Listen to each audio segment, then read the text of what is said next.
This is My Child Will Thrive, and I'm your host, Tara Hunkin, nutritional therapy practitioner, certified GAPS practitioner, restorative wellness practitioner, and mother.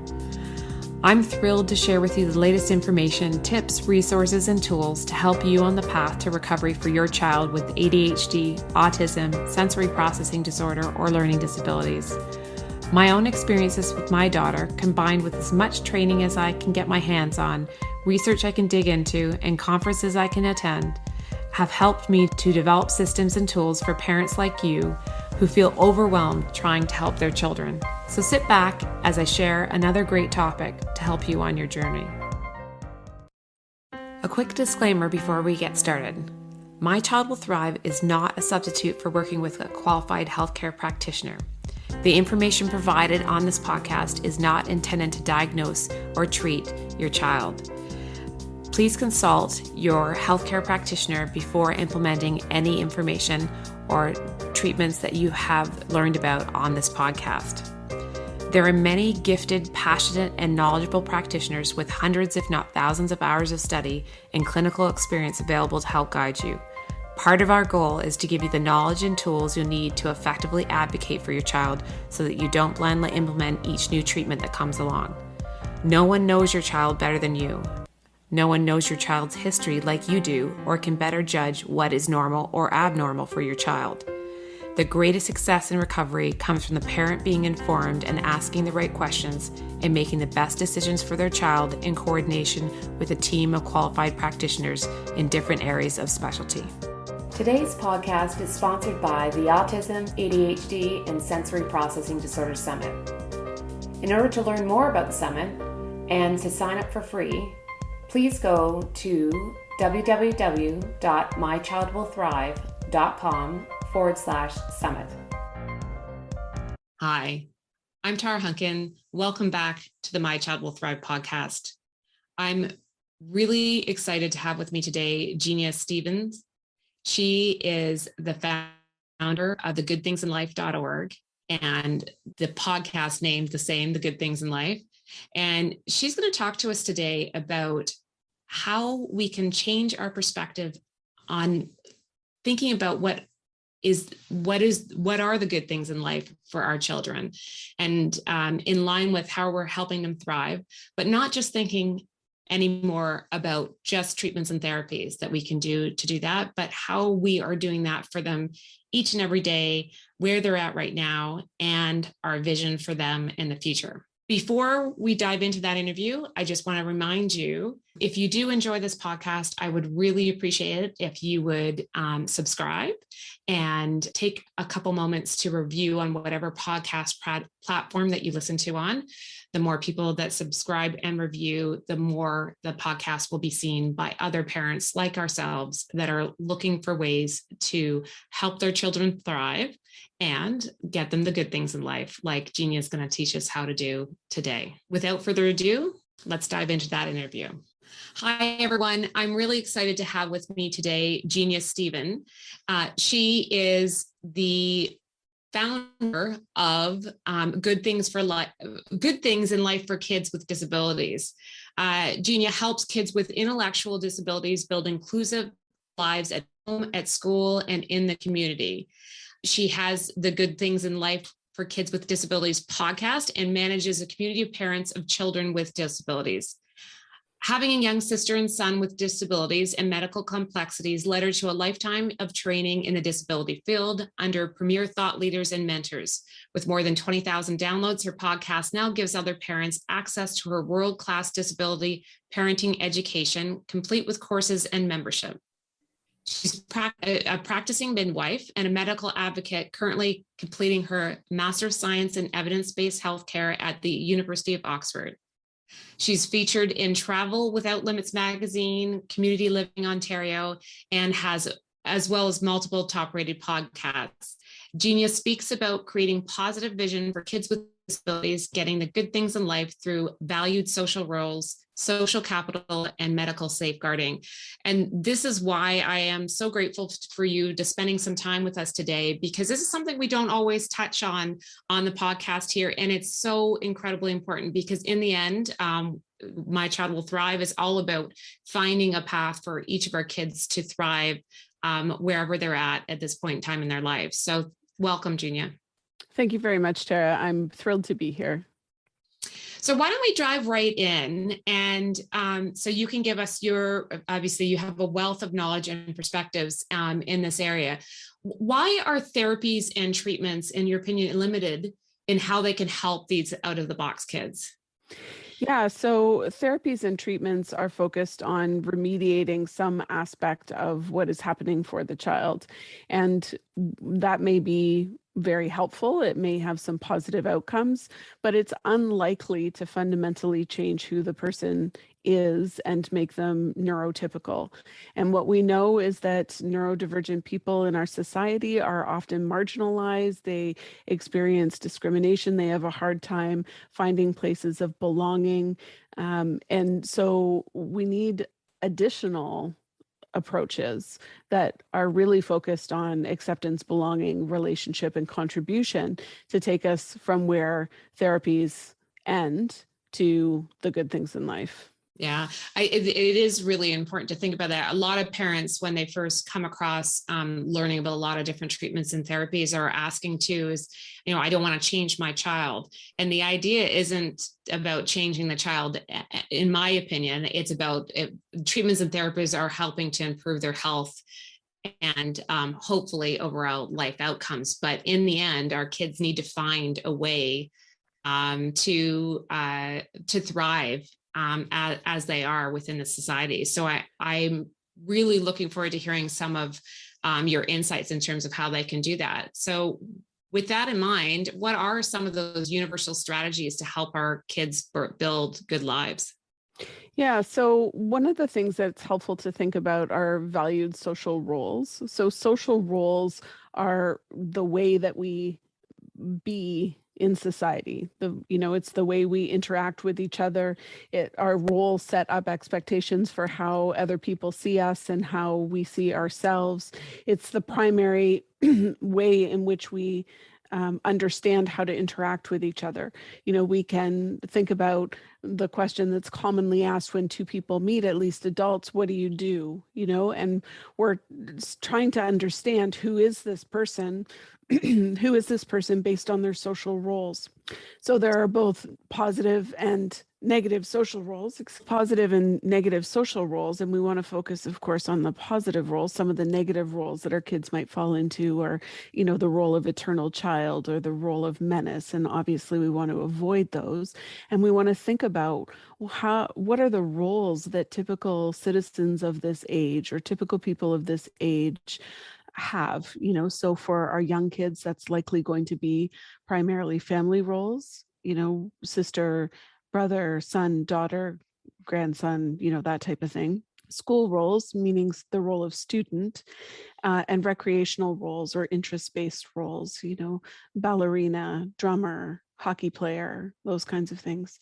And when we think about the social roles that are typically available to neurotypical kids, what we find is that those are the places where they build their relationships. Those are the places where they find their sense of belonging.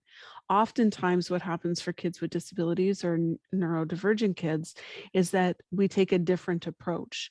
So the therapy approach gets extended into school where everything is special or different, and so our kids don't typically fully fill those typical social roles. And so they're seen as being very different by their peers. But if we can think about supporting them to fill the role of student in those typical ways, thinking about how they spend their time, how their routines are structured within the school day, whether or not they have access to the curriculum in the same way that the other kids do.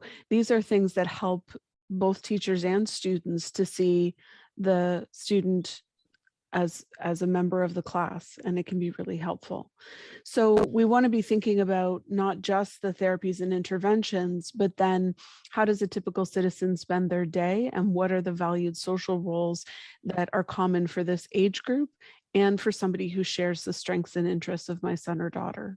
right? So the person who wants to be a hockey player is not going to be successful as a ballerina, right? You need to be catering this and making it precise to who your son or daughter is and building on those strengths and interests. So I know obviously every child is really different, and their capabilities or potential challenges are different. But how do you see a balance between catering to what they need in terms of supporting their needs where they may be having some challenges versus actually balancing that citizen role within, for example, within the school setting? I think that's one of the challenges that we all face, is we're trying to support them so they feel successful, but at the same time, we want to create that environment that makes it more inclusive for them at the same time. Mm-hmm. Well, I think what we do is we think about what that role is. So when you think about the average grade 6 student, for example, how do they, what are the routines for their day? What kinds of opportunities do they have, both social and academic?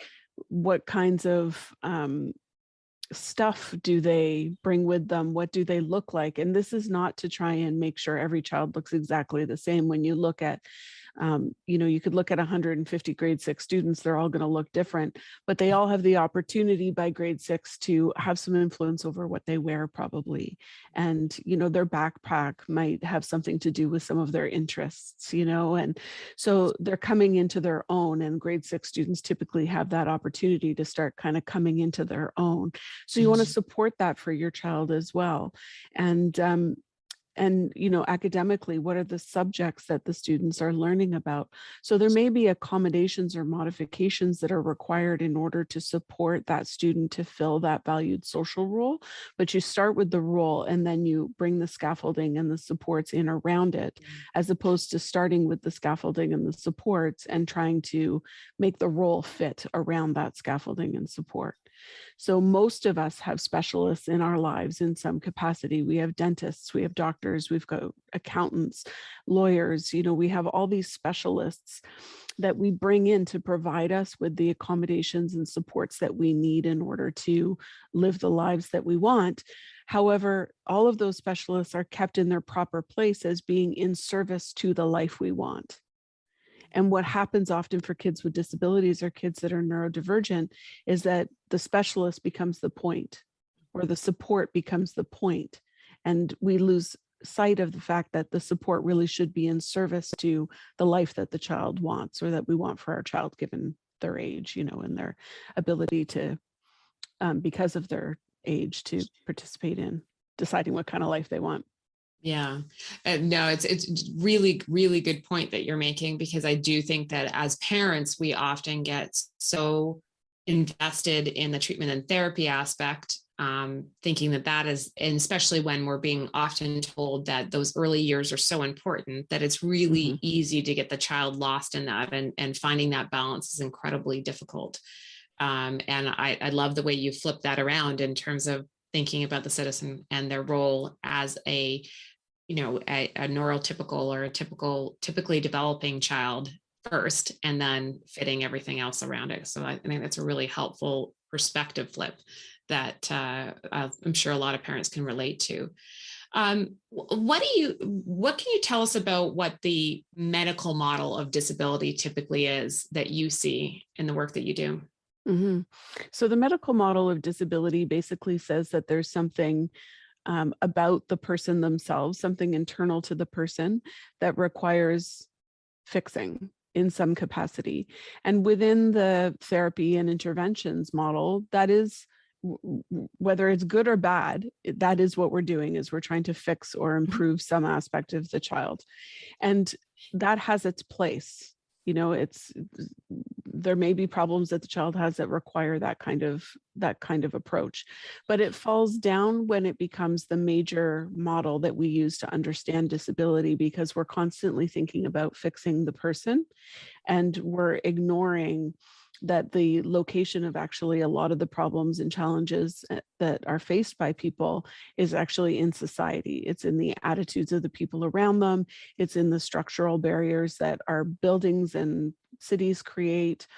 or our communities create. It's within the systems and structures, like an inflexible classroom, for example, that create real boundaries and challenges for our kids' full participation in life. And so it's, I think, really important for us to think about where is the appropriate medical model of disability, and where do we want to cap that or put a boundary around it and say, there's nothing wrong with my child, and the problems that my child faces largely exist because of issues outside of them and not because of who they are, or not because of their impairment or their diversity. And then we start getting into the social model, and we can start thinking about what are the changes that we might want to invest in that are going to make it easier for our kids to find those places of belonging, to make their contribution in the world, to, you know, have those valued social roles. And so it's a shift in, for some, a shift in where our attention gets focused, and therefore what it is we're trying to change. Yeah, I mean, I think that we can all say that we've come up against this in terms of everything that we do with our kids, medical or otherwise, is finding a place of acceptance, and acceptance in a way that's inclusive. I think that's the challenges, which is what you were talking about before, is finding a way to get them included in the model, as opposed to just being an exception to the model, and people trying to make either a totally different path for them, or not making appropriate adjustments, or making it about them as opposed to making it about the system that they're trying to work within. Do you have any examples of people that you've worked with, or in your personal experience, where you've seen the switch and how that's impacted the child ultimately, and maybe even the children around them? The switch from the medical to the social model? Yeah, just really switching that perspective and how that's impacted the child once that's done. Sure. Well, I can talk about a couple of examples. I can talk about one family who started thinking about this and switched from some of their therapies, some of their OT and PT services, to a gym, a local gym that has a trampoline program. That so the child was able to be in an inclusive program, still working on the same skills that they were working on before, but able to do that within the context of membership and becoming an athlete and becoming a friend, as opposed to just being a client of a service for that purpose.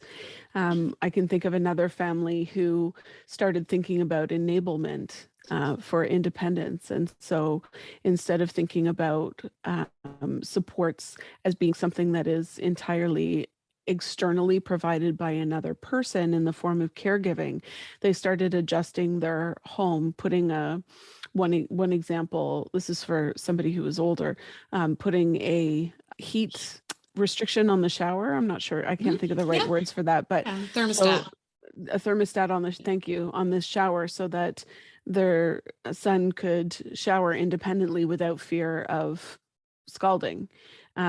You know, they adjusted the way coffee was served in the house so that he could pour his own coffee without, again, risk of scalding, you know. And so these little incremental changes in thinking about enablement and thinking about the social barrier, you know, the socially constructed barriers to his independence, has meant that he's been able to become far more independent than he was just a couple of years ago as he moves into adulthood. So those are two examples. Those are great examples. I mean, in particular, like the one that I can relate to the most is the first one, in terms of finding ways to make what was therapy into regular activity.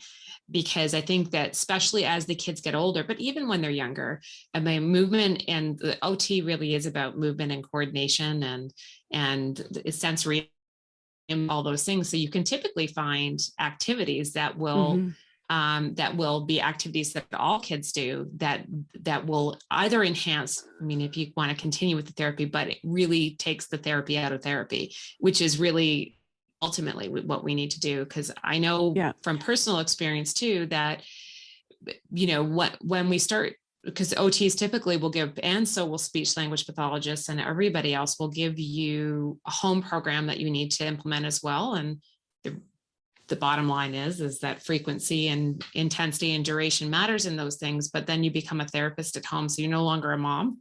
You also become a therapist, and that can be very detrimental to the parent-child relationship as well, ultimately. So it's, I totally understand where you're coming from in terms of changing that. That's what typically happens for kids, is that they find or they're provided opportunities to explore their world and develop their skills within the heart of community.